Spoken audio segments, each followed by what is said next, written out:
5,000 with 5 loaves and 2 fishes. That Jesus, who made the blind to see and the deaf to hear and the dumb to speak and the lame to walk, this Jesus said and warned time after time that judgment is coming.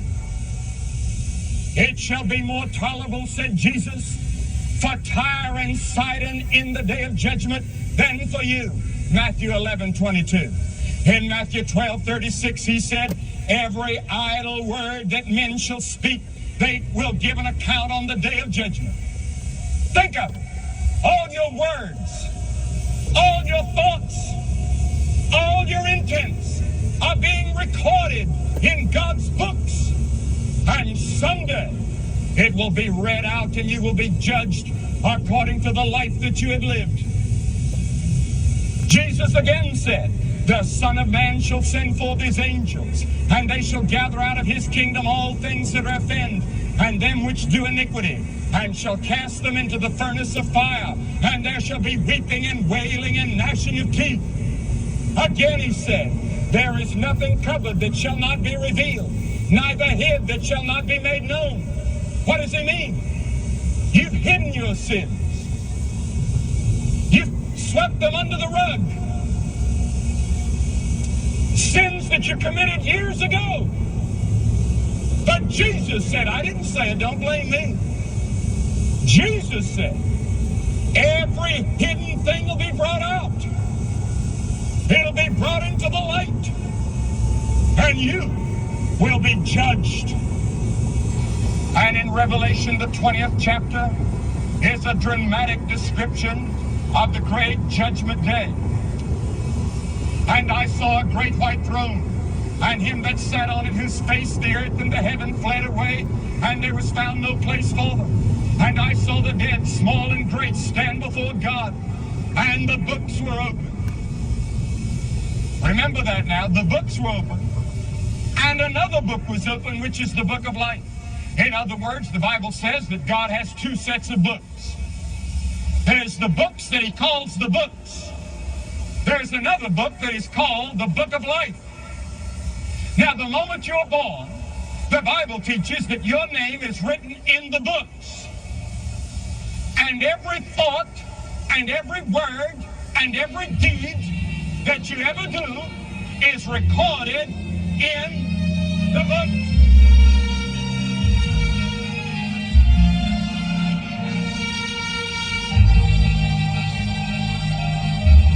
What do you think that'll be like when it's time for you to stand before God, waiting for the book to be opened? If you have a personal relationship with Jesus Christ, there's no reason to fear the judgment of God. Are you ready to make that decision today?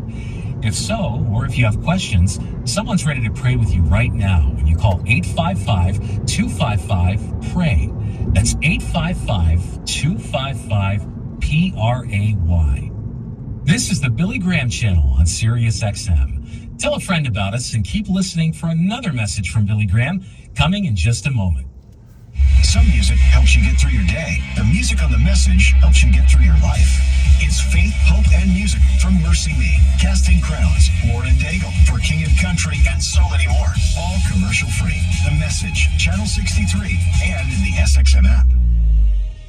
And now, the moment you've all been waiting for. Are you sure you want to quit your job to do this? It's my dream to be in the circus, man. I want to make people happy. Captain Intrepid and the Wheel of Doom. Wait. Wheel of what? It's human nature to want to make your mark in the world. We all have our dreams which never come true, our unrealized ambitions, our foiled hopes, and our unfulfilled desires. These give men a feeling of helplessness and uselessness. Billy?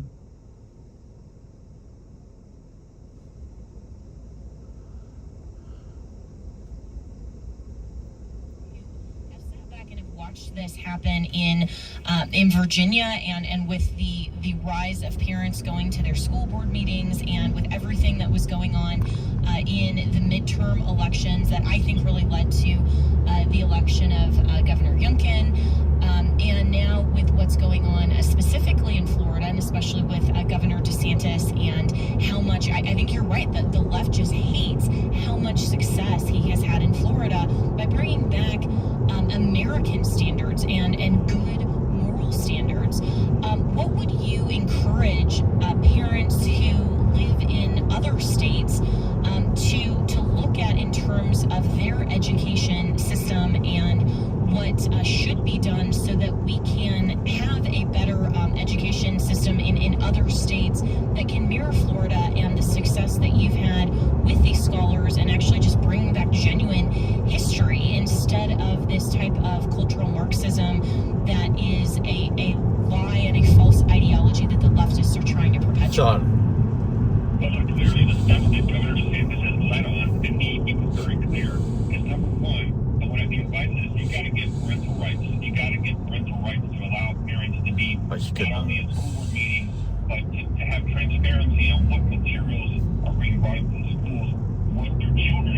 not going to allow indoctrination with modern theories that are in vogue to try to slant or to try to teach students to hate our country or to hate each other. We're going to learn the actual history that occurred, the ugliest parts of it, because we need to understand that without trying to place the blame or to teach students to hate each other in their classrooms. And I think it's important that if you look at those 3 points and then you add school choice, right? Because you have the parental rights and transparency where parents see what's going on, they have the right to opine on it, and then you have the transparency in the curriculum and making sure that accurate history is taught and that the materials are not teaching students to hate each other in our country. But how do you hold them accountable besides the law? Is school choice, Jenna. So, under Governor DeSantis, this is the largest school choice expansion and now the largest school choice program in the country here in Florida with universal educational savings accounts. And that's how you allow parents then to hold these schools accountable, not only by showing up at school board meetings and by being present, but also if school districts don't do what they need to do for the parents' needs, they have the ability to take those dollars and educate their child in a better setting. So that's the accountability piece. That's the formula that Governor DeSantis has implemented in Florida successfully, and I think that's what other states need to look at. Yeah, and I commend you so highly, you and Governor DeSantis, for leading on this and to fund students, not systems, until to give parents the tools and the opportunity and to have the law back them with parental rights and school choice. And for parents who are listening that maybe don't know some of these types of pitfalls of where the left is trying to encroach upon parental rights. And I love that you say that the state doesn't co-parent with parents. That's absolutely true. Where should parents be looking for those encroachments from the state so that they can fight back, they can stand up for parental rights, and they can acknowledge and they can actually see where that encroachment is coming from?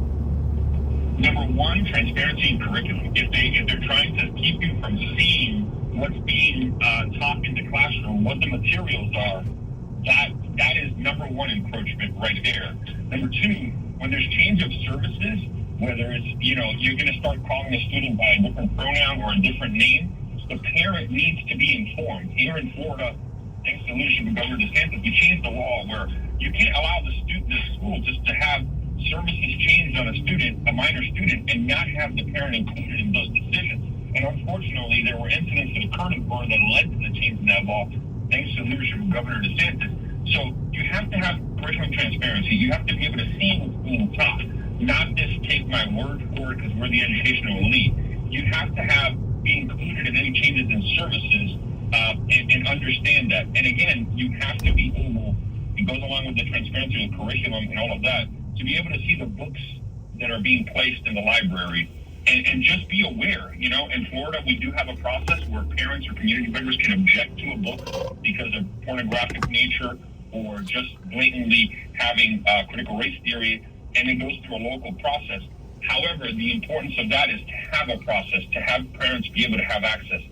When there's transparency and accountability, people tend to act accordingly. And sometimes, Jen, I will tell you, sometimes it's an agenda, but sometimes it's carelessness or incompetence where you order a bunch of books and you're not paying attention when you're putting on the shelf. And ultimately that ends up where you have a 7-year-old or an 8-year-old having access to a book with graphic pictures of it, of a sexual nature, which should never happen. And so it's not about banning books or anything like that. It's about to have accountability and transparency so that everybody's aware of what's going on. Right, and that just sounds so obvious, and that sounds like it should be the right and responsibility, and I would say the duty of parents to be engaged and to participate in that process instead of being shut out. And that has been yet another myth that the left, I think, has perpetuated and has gaslighted about the state of Florida that I've seen in the media of, Florida is just about banning books, and they show these pictures of the empty bookshelves and saying, look at this, they're trying to ban access to important content for children, when that hasn't been true at all in the state of Florida. At all. Not only that, the governor, I was able to join the governor for a press conference where he showed a video of all these things, the empty shelves and all of that you're talking about. when you get creating these myths, and when you get to the bottom of it, the empty shelves were a picture created by teachers unions or others to try to create that perspective. But in reality, what they were doing is putting the books back in the shelf like they do it every year at the library to make sure that everything's in order, to make sure that outdated books are removed. And yes, there is a process, but if you look at the material of the books that were removed through that process locally, it was so shameful that the media outlets covering that press conference cut their feed because they were afraid of being fined by the FCC. So you're afraid of being fined by the FCC, but it's okay to have these books on the shelf for minors? This is the kind of gaslighting that occurs. So in Florida, we don't ban any books. Yes, there's a law that allows for a local process for parents and community members to object to books at their school board, and they have to go to a review process.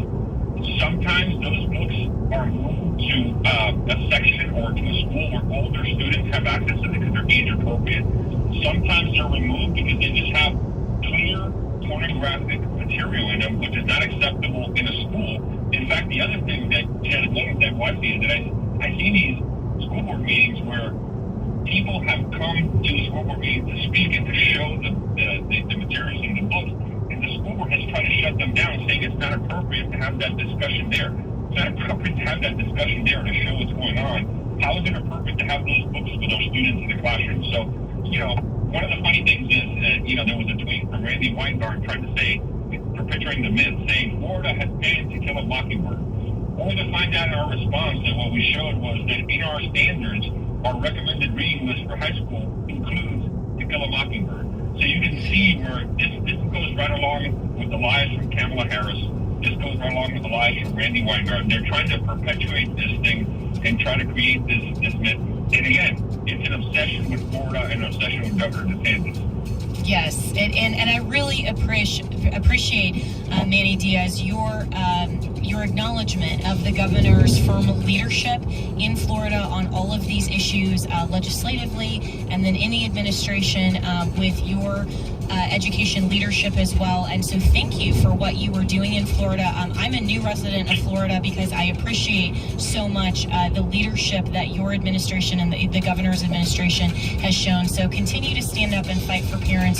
We appreciate that. Thank you so much. You can reach me here, Jenna, at afr.net, and we will be back tomorrow morning with more on Jenna Ellis in the Morning.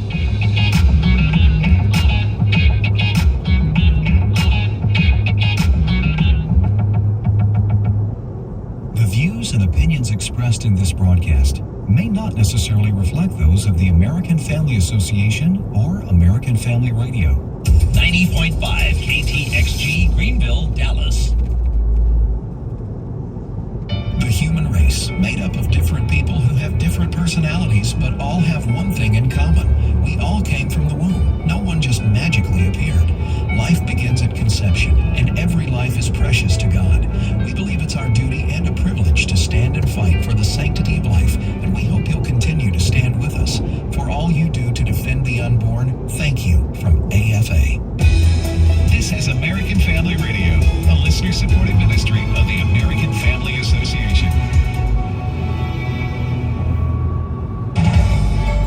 American Family News, almost a year. The president's son, Hunter Biden, is set to appear in court today to formally plead guilty to charges stemming from U.S. Attorney David Weiss's investigation into his taxes. Mark Meredith has more. The 53-year-old is due in court today to plead guilty to 2 misdemeanor counts of failing to pay income tax. He's also reached an agreement with prosecutors to enter a diversion program for owning a firearm while also a drug user. We don't expect him to be sentenced today, but the deal between prosecutors and Hunter's legal team makes it unlikely he's ever going to serve any jail time. Up on Capitol Hill, Republicans claim the first son is getting special treatment. They point to the recent testimony of 2 IRS whistleblowers who claimed prosecutorial decisions were influenced by politics. DHS Secretary Alejandro Mayorkas is preparing to testify before the House Judiciary Committee about the administration's handling of the southern border. Lucas Tomlinson reports. Chairman Jim Jordan writing to Alejandro Mayorkas, quote, prior to your last appearance before the committee on April 28, 2022, we wrote to ask you to come prepared to address in detail specific aspects of the administration's immigration policies and programs. Unfortunately, during your last testimony last year, you were unable to provide specific data or information, and to this date, you still have not provided substantive responses to some members' questions from that hearing. So we'll see if Mayorkas did his assigned homework. Now, some Republicans say they've had enough and want Mayorkas is gone, accusing him of perjuring himself, deceiving the public, and creating the conditions for what they say is the disaster on the southern border. Oil and gas companies will pay more to drill on public lands under a new rule from the Biden administration. The rule would increase rates for oil drilling from 12.5% to 16.7%. This is in accordance with the so-called Inflation Reduction Act passed by Democrats and President Biden last year. Now, the Department of Interior and its Bureau of Land Management claim the new rule provides a fair return to taxpayers and adequately accounts for environmental harms. But Kathleen Scama of Western Energy Alliance has concerns, and not just about the rate increases. Rather than just stop there, they're going further and adding in new bonding requirements and making it less flexible so that they will discourage production on federal land. Wyoming Governor Mark Gordon wrote a letter to BLM this month to criticize the rule, saying it would negatively impact Wyoming energy producers. There's a 60-day public comment period, and so we will, of course, be commenting on the rule, as will many other people. I'm Chris Woodward. One of the most conservative states in the Union is bracing itself for an upcoming election that could wipe out all its pro-life gains. More from Charlie Butts. Out-of-state organizations such as the American Civil Liberties Union hired people from different states to gather signatures on an Ohio ballot initiative to legalize abortion up to birth. Laura Streetman of Cincinnati Right to Life tells AFN state officials have certified enough signatures for a November election. This abortion cartel wants to be able to keep Ohio positioned on the map, to be able to keep the blood flowing here in our state. So now, this November 7th election in Ohio, there will be an election to enshrine abortion through all 9 months into Ohio. Radical, painful, late-term abortions. Streetman contends pro-life voters can defeat the measure. If you look at our last election, our Republican governor, DeWine, who signed the heartbeat law, he won 85 of 88 counties in Ohio. President Trump won Ohio by a large margin, and we have a supermajority in our House and our Senate and all the other higher positions in the state are conservative pro-life leaders. One would think then the ballot measure overturning all the state's restrictions on terminating preborn children would fail. But that's only if pro-life voters show up at the polls. I'm Charlie Butts. The Federal Reserve's policymakers still think prices are rising too fast and are almost certain to lift their key interest rate by a quarter point today. The Fed's increase would be its 11th hike in 17 months. American Family News is online at afn.net and download the AFN mobile app for your Apple or Android device. I'm Rusty Keith. You're listening to 90.5 KTXG AFR in the greater Dallas area. This is E.W. Jackson. As the broadcast ministry of American Family Association, we strive to provide the information you need and the encouragement of Christ. I just want to thank KFI for helping me to grow in every way. You can email any comments and questions about our programming to comments@afr.net. Thank you for listening and for your prayers.